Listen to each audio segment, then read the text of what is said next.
en este jueves eucarístico, jueves también pues del tiempo ordinario, aunque hoy 21 de septiembre recordamos a San Mateo, apóstol y evangelista.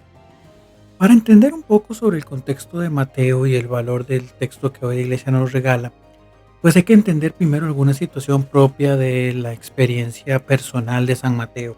San Mateo, o Leví también como es nombrado en los evangelios, era un cobrador de impuestos, que ya de eso es mucho decir. ¿Por qué?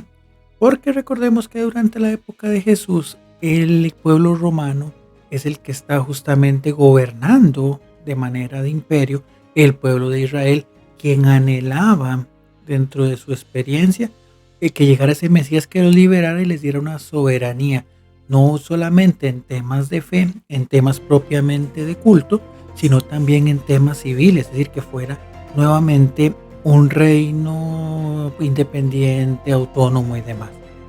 Pero esa no era la realidad era que pues pertenecían al Imperio Romano.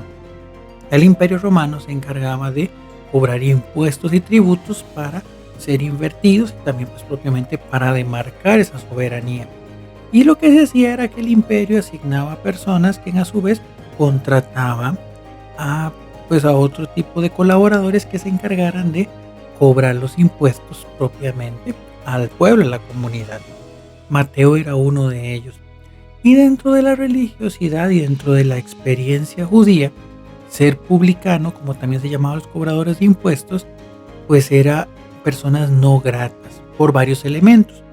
El primero era porque eran servidores o empleados de aquel gobierno que les estaba pues justamente robando la soberanía, es decir, los fariseos eran catalogados como traidores al pueblo. Y unido a eso, aparte de el publicano tenía pues justamente la situación que en su trabajo cotidiano ellos hacían cobros para también pues partir de sacar su propio beneficio, su propio salario, y en muchos casos pues evidentemente habían cobros excesivos y había un abuso por parte de ellos. Entonces su reputación era de traidores a la patria y también de ladrones, de personas que únicamente pensaban en su propio beneficio. Entonces, el que Jesús se acercara propiamente a un publicano ya era una palabra o era pues un tema en sí mismo. ¿Por qué? Porque obviamente Mateo no era bien visto a los ojos de la comunidad. Y de hecho, vean qué interesante, lo llama en su mesa en donde cobraba los impuestos. Es decir, Jesús se acerca a Mateo en el lugar principal donde pues tal vez cometía sus pecados, donde cometía sus equivocaciones. Entonces lo que busca Jesús, nos busca sacar de esa circunstancia, nos busca invitar a una conversión. Y después dice que partiendo de esa situación, se van a la casa de Mateo. Y nos recuerda que en nuestro contacto con el Señor, en ese contacto que nos transforma, en ese contacto que nos cambia, en ese contacto que nos invita a una mejor cercanía con Él, el primer lugar de evangelización por excelencia es propiamente nuestro propio hogar, es propiamente nuestra propia familia, es el lugar donde nos desarrollamos, es en nuestra cotidianidad. Muchas veces hemos anhelado, y creo que a todos nos ha pasado, y tal vez algunos que pues por misericordia de Dios nos ha correspondido tal vez participar en ciertos apostolados o en ciertos temas, o incluso ahorita con este tema de poder grabar videos o participar en los medios y en las redes sociales. A veces creemos que es esa multitudinaria o esa excesiva o esa grandísima experiencia lo más culmen de nuestra misión. Y no, evidentemente no vamos a decir que eso no ayuda y que sea de bendición y todo lo que querramos, porque evidentemente actúa.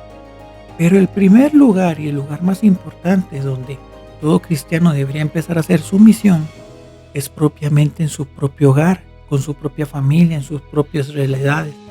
¿Por qué? Porque justamente es el lugar donde más cuesta.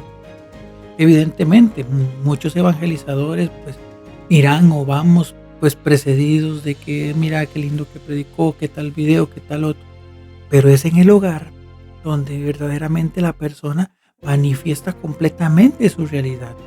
Y no es que se trata de un tema de máscara, o decir, no, no, es que este finge fuera una cosa, pero en la casa otra, no, sino que dentro de la cotidianidad y la realidad normal es donde a veces pues afloran por esa confianza, tal vez brincan tal vez esos aspectos que tal vez no son importantes o que no son buenos, mejor dicho, o que son necesarios de corregir. Y ahí es donde pues ahí empieza propiamente no solamente la misión de evangelizar en el hecho de hacer gestos y palabras, sino que mi propia conversión de aquellas cosas en las que estoy fallando, de aquellas cosas en las que me he equivocado, se conviertan en testimonio para los que me rodean. Entonces, Jesús me viene a llamar, volvemos para recapitular y cerrando, en mi propia realidad, con mis propios pecados, con mi propia cotidianidad, ese llamado que es de Jesús que se acerca a invitarnos a levantarnos de ese estatus, de esa pasividad, y nos dice, levántate y sígueme, o sea, que nos pongamos en camino. ¿Y a dónde seguimos a Jesús? A nuestro propio hogar, a nuestra propia familia, en nuestra propia cotidianidad, que es la que necesita en primer lugar ser impregnada por el amor de Dios y de ahí pues ir creciendo.